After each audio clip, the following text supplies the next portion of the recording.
Hi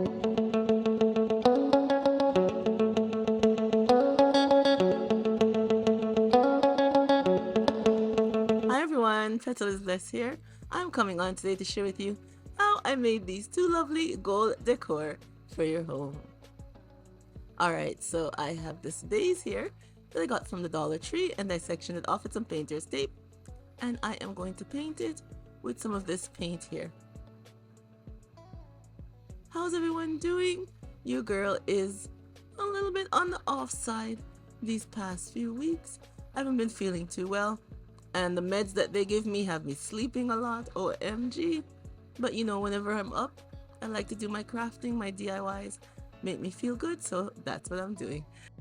And that's why I haven't been putting out my videos on Sundays and Wednesdays like I usually do, because the meds just have me thrown off track. So I'm just coming on to share with you these two gold DIYs, and your girl won't be talking much. Yeah, I won't be talking much through this video today, but I do hope you guys will give me a thumbs up for today's two DIYs. Alright, let's continue with our steps that we were taking